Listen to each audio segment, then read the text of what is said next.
I call the Prime Minister. Thank you, Mr. Speaker. With your permission, I'll make a statement about the situation in Ukraine. Last night, President Putin flagrantly violated the Minsk peace agreements by recognizing the supposed independence of the so-called People's Republics of Donetsk and Luhansk in eastern Ukraine. In a single inflammatory speech, he denied that Ukraine had any tradition of genuine statehood, claimed that it posed a direct threat to the security of Russia, and hurled numerous other false accusations and aspersions.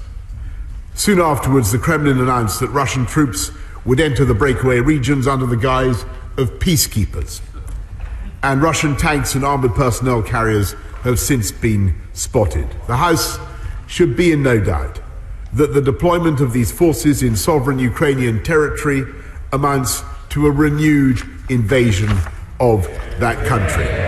And by denying Ukraine's legitimacy as a state and presenting its very existence as a mortal threat to Russia, Putin is establishing the pretext for a full-scale offensive.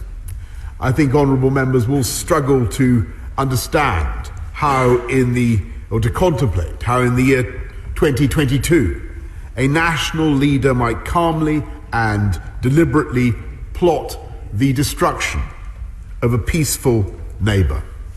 And yet the evidence of his own words suggests that is exactly what President Putin is doing. When I said on Saturday that his scheme to subvert and invade Ukraine was already in motion before our eyes, the events of the last 24 hours have, sadly, shown this to be true. We must now brace ourselves for the next possible stages of Putin's plan. The violent subversion of areas of eastern Ukraine by Russian operatives and their hirelings, followed by a general offensive by the nearly 200,000 Russian troops gathered on the frontiers at peak readiness to attack. If the worst happens, then a European nation of 44 million men, women and children would become the target of a full-scale war of aggression, waged without a shred of justification for the absurd and even mystical reasons that Putin described last night. Unless the situation changes, the best efforts of the United States, of this country, France, Germany and other allies to avoid conflict through patient diplomacy may be in vain. From the beginning, we have tried our utmost, we've all tried, to find a peaceful way through this crisis. On the 11th of February, my right honourable friend, the Defence Secretary and the Chief of the Defence Staff, Admiral Radakin, paid the first joint visit to Moscow by the holders of their offices since Churchill, who was also Defence Minister at the time, travelled to Russia with General Allenbrook in 1944. They held over 3 hours of frank discussions with the Russian Defence Minister, General Shoigu, and the Chief of Staff, General Gerasimov, demonstrating how seriously we take Russia's security concerns, how much we respect her history, and how hard we are prepared to work to ensure peaceful coexistence. My right honourable friend, the Foreign Secretary, delivered the same messages when she met our Russian counterpart in Moscow on the 10th of February. I've spoken on a number of occasions to President Putin since this crisis began, so has President Biden, while President Macron and Chancellor Scholz have both visited Moscow. Together, we have explored every avenue and given Putin every opportunity to pursue his aims by negotiation and diplomacy. And I will tell the House, we will not give up. We will continue to seek a diplomatic solution until the last possible moment. But we have to face the possibility that none of our messages has been heeded and that Putin is implacably determined to go further in subjugating and tormenting Ukraine.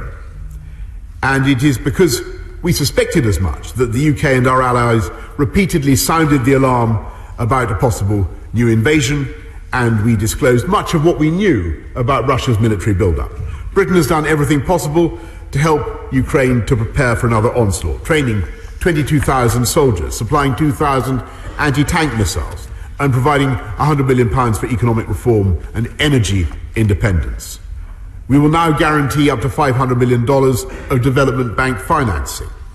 I travelled to Kiev to meet President Zelensky on the 1st of February. I saw him again in Munich the weekend. I spoke to him again last night, soon after President Putin's speech, to assure him, as I'm sure the whole House would agree, was the right thing to do. I assured him of Britain's unwavering support for Ukraine's sovereignty and territorial integrity.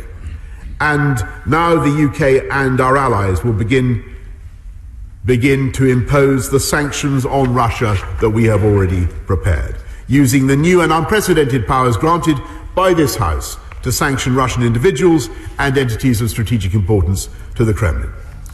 Today, the UK is sanctioning the following 5 Russian banks: Rossiya, IS Bank, General Bank, Promzyaz Bank, and the Black Sea Bank. And we are sanctioning 3 very high net worth individuals: Gennady Timchenko, Boris Rottenberg, and Igor Rottenberg. Any assets they hold in the UK will be frozen. The individuals concerned will be banned from travelling here. And we will prohibit all UK individuals and entities from having any dealings with them.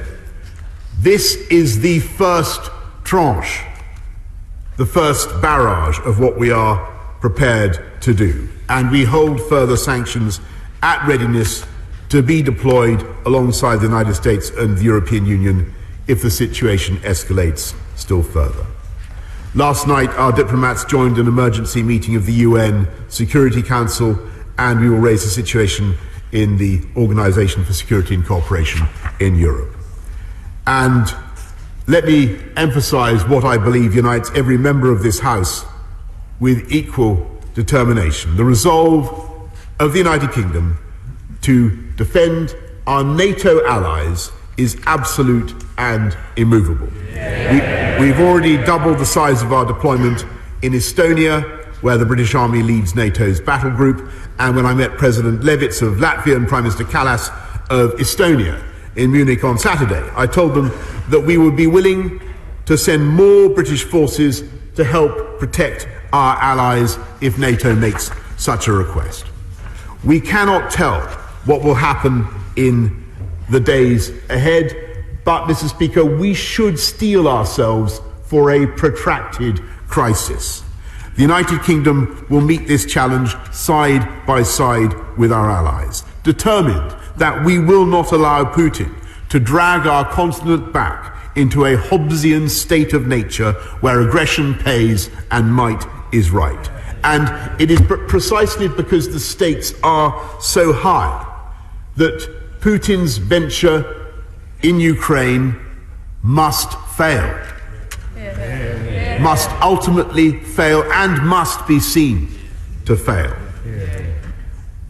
That will require the perseverance and the unity and the resolve of the entire Western alliance, and Britain, the UK, will do everything possible to ensure that that unity is maintained.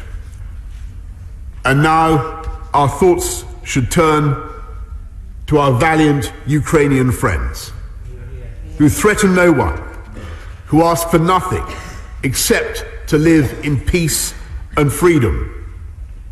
We will keep faith with them in the critical days that lie ahead. And whatever happens, Mr. Speaker, Britain will not waver in our resolve. And I commend this statement to the House.